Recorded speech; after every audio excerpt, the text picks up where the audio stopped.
Ready and racing. Welcome to the Dogcast for Greyhound Racing SA. Visit grsa.com.au. Welcome to the latest edition of the Dogcast, brought to you by Greyhound Racing SA, and I'm your host Brenton Yates, and joined by Greyhound Racing SA's racing manager Shaun Mathieson. And Matho, Easter's coming up. We've got a big Thursday night. This Easter Thursday card is always a big one. We've got the Easter Cup, and we've also got the EASTAR Challenge, a match race series. Yeah, no, it's going to be huge this Thursday night at Angle Park. Always a great night.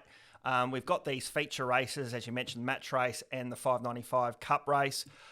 Public holiday on Good Friday, so there's no reason people don't get down to the track and enjoy all the excitement of the racing. And the match race series in particular, Yates, is a real promotable event. One-on-one racing. You get sort of the best of what SA has to offer from a sprinting point of view. And it's something different for the average person who comes to the Greyhounds. They see two-dog racing, which is a little bit different. So it's a real promotable event. We'll obviously have the cameras inside the boxes. The dogs will have their Easter rugs on, so it'll be really good. Terrific stuff. So we're going to look back at the heats of last week's Easter Cup. We're over the 595 for those, so 2 heats we had there.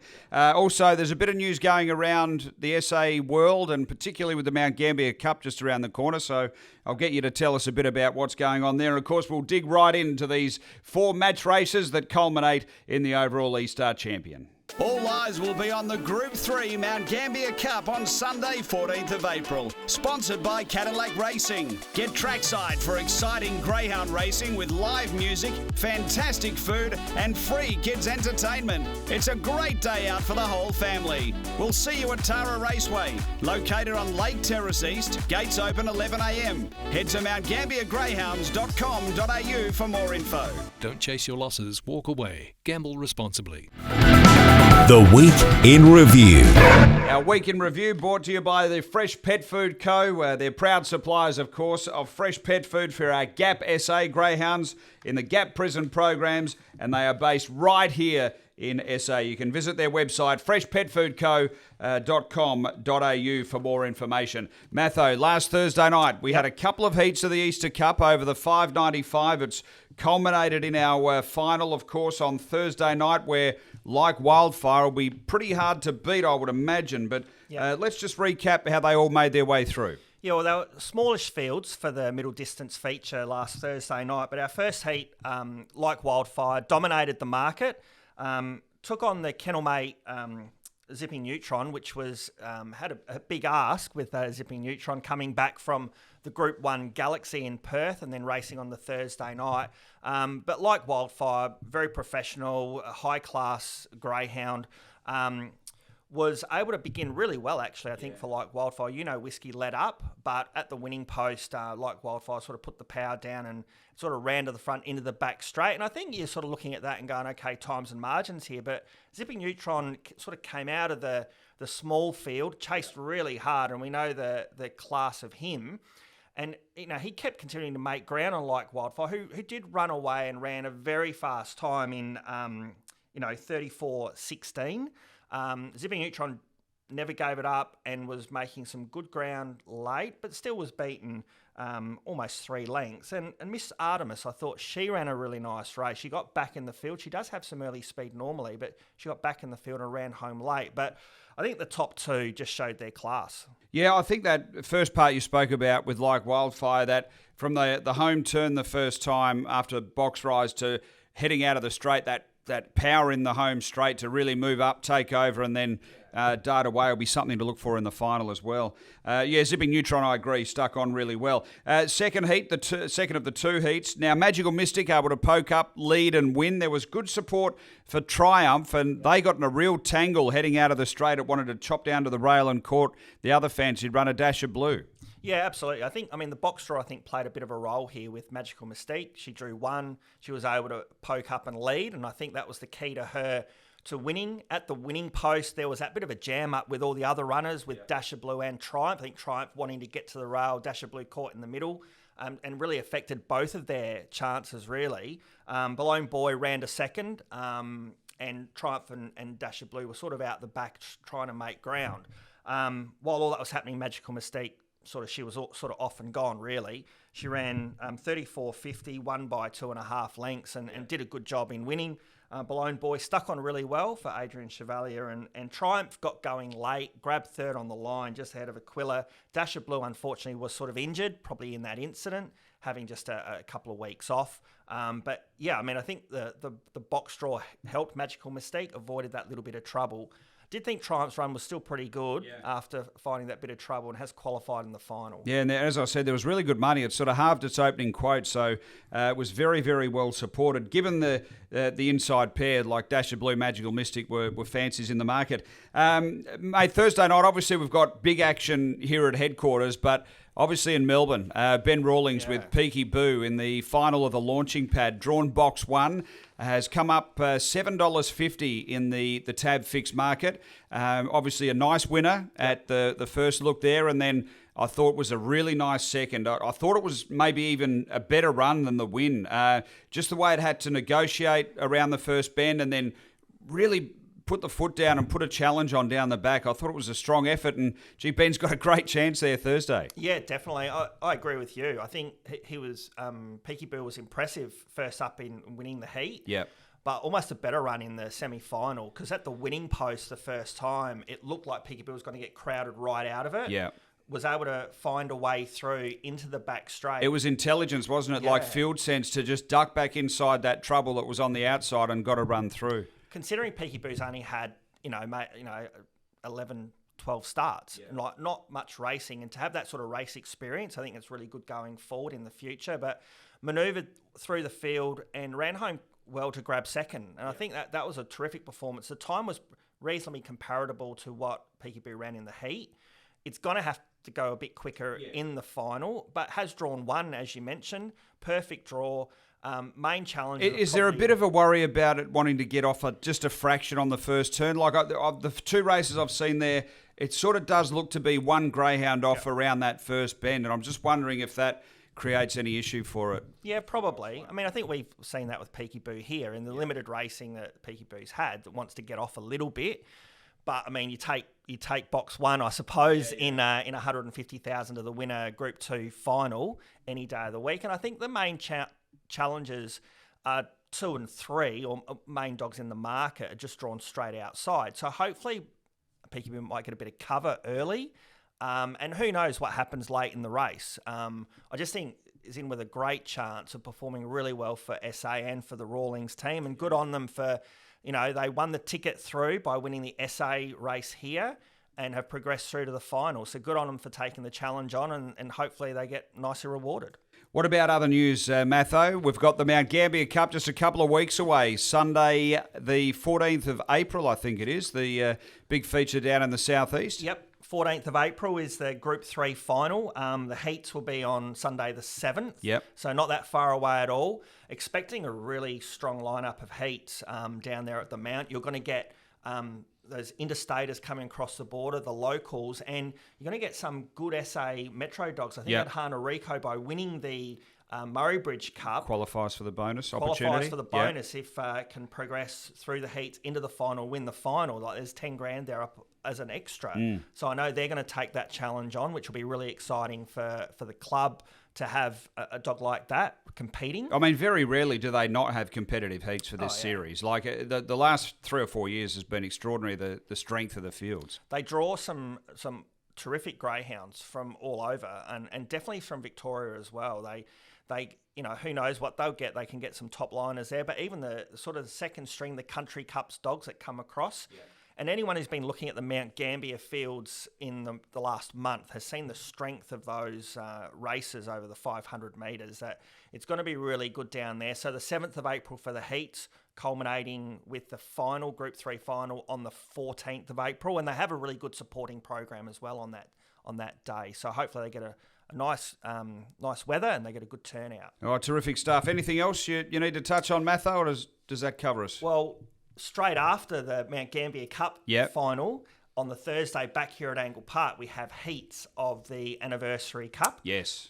Which has been elevated with the final to $50,000 on the 24th of April. So that's going to be terrific. Supporting that is also the SA Distance Championship heats into the final on the 24th. Is it the 25th? It might be Anzac Day, that Thursday. Anzac Day. Yeah, it's Anzac Day. Yeah. So you're right. So public holiday, Anzac Day. Yep. So that's going to be terrific. So public holiday. But, not only 50,000 for the Anniversary Cup, but you're going to see the likes of probably Zipping Neutron and Leonard Jinx in those heats of the SA Distance Championship leading to the final. And you know what? For 50 grand, who knows what sort of dogs we're going to attract locally and from interstate. Oh, terrific. So all that within the next month or so. So it's really chugging along and building up to a terrific Easter and post period. Well, we've got to find the winner, Matho, of the Easter Cup and the EASTAR Challenge. So get your notes and we'll get into it shortly. All eyes will be on the Group 3 Mount Gambier Cup on Sunday, 14th of April. Sponsored by Cadillac Racing. Get trackside for exciting greyhound racing with live music, fantastic food and free kids entertainment. It's a great day out for the whole family. We'll see you at Tara Raceway, located on Lake Terrace East. Gates open 11 a.m. Head to mountgambiergreyhounds.com.au for more info. Don't chase your losses, walk away. Gamble responsibly. The Preview. The preview is brought to you by the 52nd running of the Anniversary Cup at Angle Park. That's on Thursday, the 25th of April. It's got an elevated pool, as Matho told us, to $50,000. Get there trackside. It's going to be a huge night. We've got the Putter Up promotion, where you can win $2,000 for Drummond Golf, and there's also live music, kids entertainment, trackside bars and more. For more information or hospitality packages, visit greyhoundracingsa.com.au. How's your putter go, Matho? No, I'm actually not bad around the greens. Right, so okay. If it was a chipping competition, I'd be much better. but putting, I like to try to chip them in before I don't have to putt. So what are we doing with the Putter Up promotion? Have you got anything from marketing about how that's all going to unfold? How does it working? How do you win the $2,000 voucher? Or should we cover that in an upcoming... We might have to cover that in an upcoming one. I sort of keep it close to their chest, just to a bit of mystery around it. All right, terrific stuff. Now, we've got a couple of features. Let's start with the Easter Cup, Matho, on Thursday night. So this is over the 595 metres. We've got Like Wildfire. You'd imagine it'd be, we don't have the fixed markets just as yet, but it'd be the really red-hot favourite, probably looking at the field, in front of probably Zipping Neutron and maybe Triumph. What do you make of the race? Yeah, I mean, interesting, when we did do the box draw, there were sort of 2 box draws left with Magical Mystique and Like Wildfire, and I think Magical Mystique drawing 3, Like Wildfire drawing 4, probably gives Magical Mystique a bit more of a chance, particularly with a bit more of her early speed. She might actually be able to lead, which does put her into the race. Mm-hmm. But to your point, I mean, I think Like Wildfire is the dog to beat. Hasn't put a paw wrong coming to SA, and he's ran brilliant time all the time. And his speed in the heat last week shows that he can just race on speed. Yeah. He's not going to get buried back in the pack based on what we've seen. So he'll probably be up near Magical Mystique, which I think will possibly lead, although Miss Artemis can show some speed from the red. But I think Magical Mystique might work her way to the front, and then Like Wildfire probably puts pressure on her. On times, he probably runs to the front, maybe off the back straight, probably. And I think then it's Zipping Neutron coming out of the pack with that 700-metre form, chasing hard, and who knows what happens late in the race. But you've got to have Like Wildfire on top, I think. Triumph, as you mentioned, just because he's drawn a bit wide, and we sort of said same as the heat. I think he'll want to get to the fence at some point. So I think the box draw hasn't helped his chances, but clearly he's got plenty of ability, and he'd certainly be looking at him getting home late. But I just think, from my point of view, probably Like Wildfire on top. I think Zipping Neutron to probably grab second just ahead of Magical Mystique. Yeah, I've gone the same. I've gone 4-2-3-7. I thought Magical Mystique would lead them up. I thought Like Wildfire would really put the heat on, so to speak, heading around that first bend, take over and be too good, and Zipping Neutron out of the pack running home. And just depending where Triumph lands, I thought it might be a first 4 player. But we're in agreement there, Matho. So 4, 2 and 3. What about the match race? Now, how has this all worked out, by the way? So how does it come to this final field? Okay, so it ends up being a nominated event for... And it's based around the Greyhounds' winning times at Angle Park from the 1st of November 2023 up until nominations closed. So there we had a big long list of Greyhounds who qualified by the time they ran, and some dogs could have trialled as well. There was an option to trial specifically for it. And then, so we had a big long list of a lot of greyhounds, but a bit of an attrition rate, some injury, just not right, and all that sort of stuff. But we end up with the 8 dogs that we've ended up with, and effectively they're all on their ratings, on their time ratings of 1 to 8, and then they're graded the 1 rated dog versus the 4 rated dog, then the 2v3, 5v8, and 6v7, and then they're placed into a field. Yep. And so whilst when we go to it, at Hana Rico's the top rated dog based on the time it ran, it's up against my Khaleesi, which we'll get to, but their dogs 7 and 8. So they go last. And so it's a little bit like, you're sort of leading to... You're building to the crescendo, so to speak, yeah. It's, so when you say trialling, by the way, what a trialling time would count? Yeah, so to promote, so add to the promotion of it, we provide 2 race night opportunities leading up to the event. So like a dog might have been running second in free-for-all company, running really fast time, but not winning. Yeah. And so you go, right, if you want to step out of racing for a week, that trial time will count. Yeah. So we have plenty of dogs who've run quick times, but they haven't won. And you might even also get a middle distance dog or something that just, hasn't been having any luck. And they go, listen, maybe by myself I can run time here. So we use that as a promotion for the series. So we've had a couple of dogs, I think Raver's Army trialled, and then we had Riot Rooster trial as well. Yeah, I mean, he'd run 30 and 59 though before, hadn't he? So he went quicker in the trial. Did that mean he got in, or was he in already? Well, so the Rawlings team probably didn't know because there was a list of dogs. So, but there was an attrition rate of dogs not being there. So they probably could have sat back and gone, okay, well, we'll take our chance here. Or they decided to trial, and also maybe even trialling got themselves a little bit higher on the order into a slightly more lucrative race as well, because the prize money is structured also by sort of where you are on the rating. So do you want to run through the rankings, and then we can go through the individual match races, but how they came about from the top rater down to the 8th rater? Yeah, no, of course. So the top rated dog based on times, which you have there, Yatesy, thank you.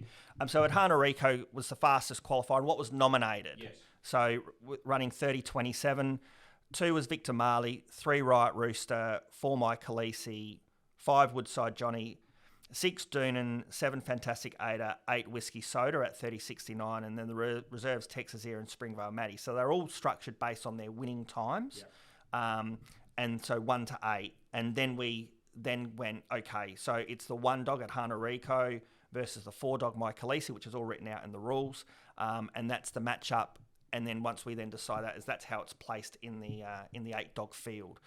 Bear in mind, it's also SA trained based on domiciliary. So the likes of a Triumph or like Wildfire, who may have been really suited to this type of series, and they've gone the other way to the 595 EASTAR Cup because they don't qualify due to domiciliary. Okay. And what's the domiciliary, 3 months? It's like the Nationals, so 76 days out of 150. Okay.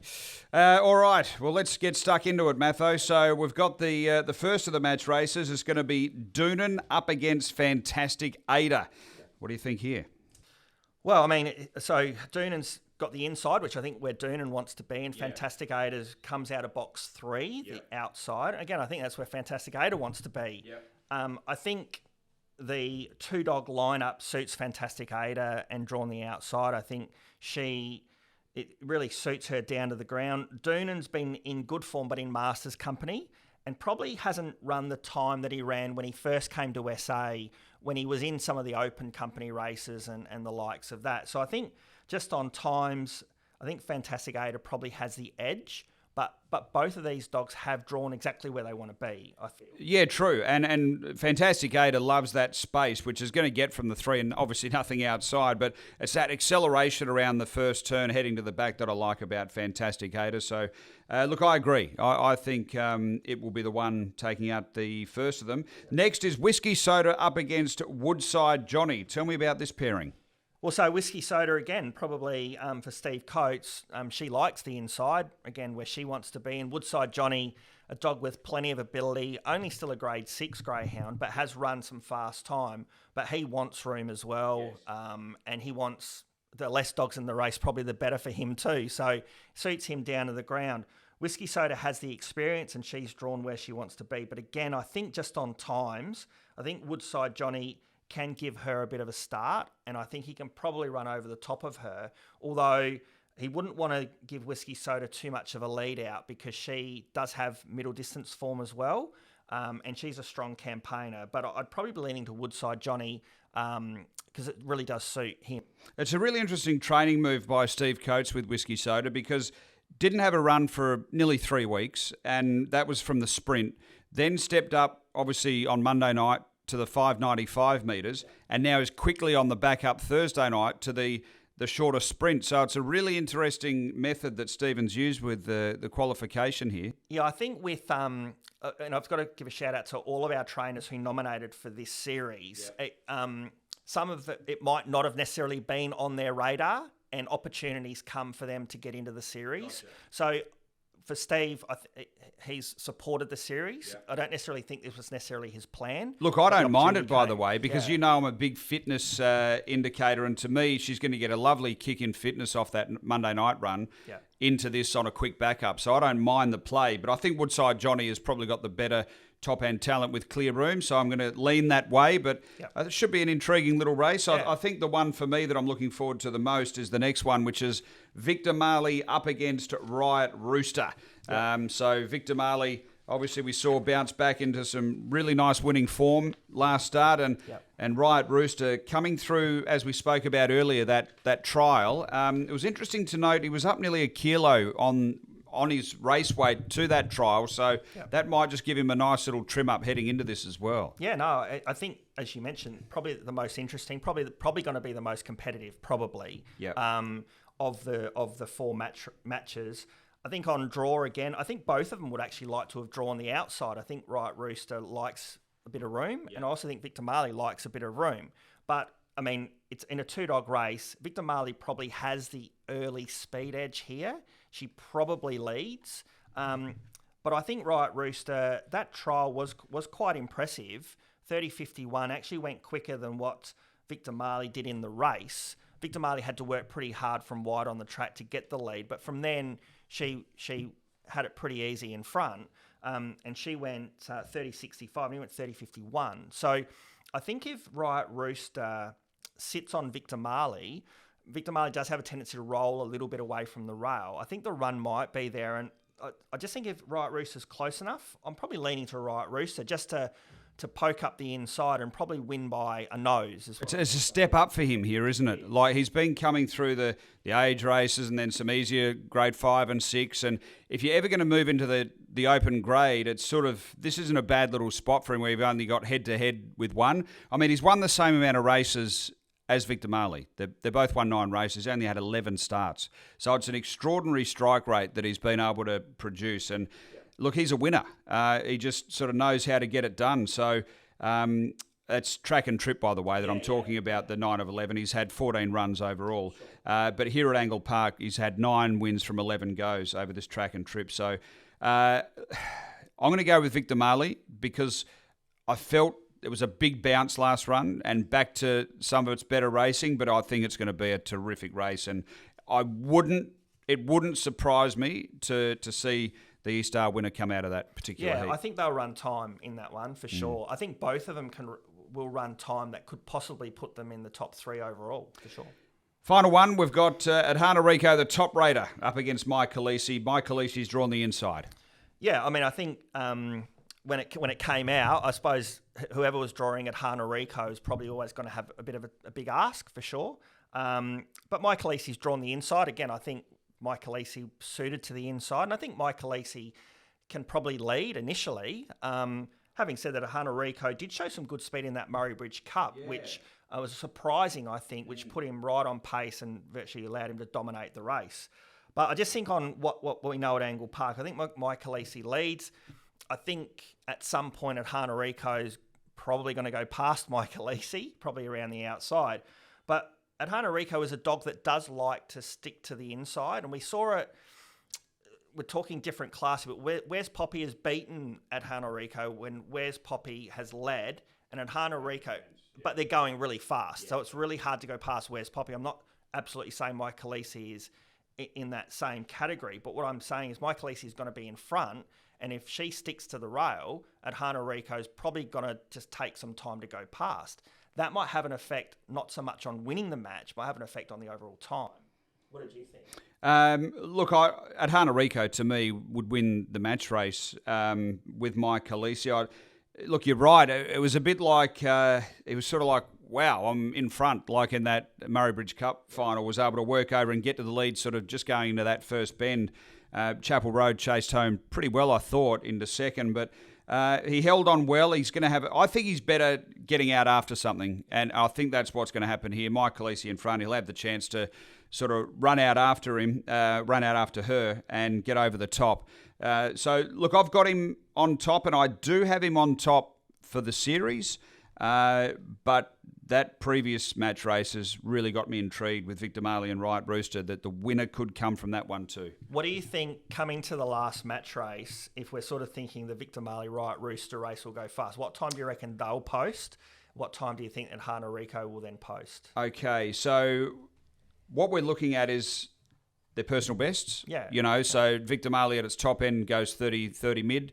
Riot Rooster actually has run its best in that trial, I think, 30-51. I think we're looking at a 30-35 sort of run, and then Adhana Rico to come out and beat that. Yep. Maybe 30-40 at the lowest, but Adhana Rico has been quicker than that in the past. So what do you think? Is that sort of time bracket we're looking at? Or? Yeah, I think that about a 30-40 will be what will be the winning time, if you like, leading into the final match race, and that's the time Adhana Rico needs to run. And I think he'll go around 30-20, I think. But my only caveat with that is, depending on if he just gets clear running, I think he can possibly go quicker than that. But if he gets sort of balked a little bit, I reckon people watching the clock, that 30-30, if he's around that mark, you never know. But I think just on class edge, and he's going to get the opportunity to win here. So I think he's the one that I'd have on top.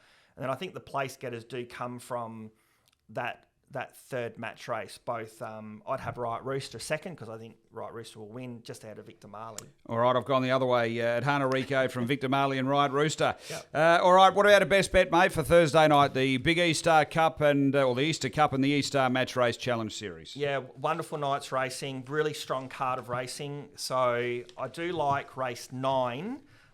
Number 8, Immense, for Maddie Schultz. Okay, tell me about this greyhound. Only a 6-dog field, which I think will suit. Box 8 probably doesn't suit Immense, but does have really good early speed and has gone, in the 30-60, 30-70 at Angle Park in winning. I think Immense leads to the, crosses over just out of the front straight, and from there proved too hard to beat. What did you like? Has had 42 runs from box 5 and out. Yeah. For 3 wins. None from box 8. Has had 7 runs from the 8 draw, 4 placings though. I get that, but she has one from box 7 at Angle Park, and she's in really good form, Immense, at the moment. So 6-dog field as well. Yep. So you'll get a slightly better price, Yatesy. That's what I'm thinking. I'm going to go for Texas Ear.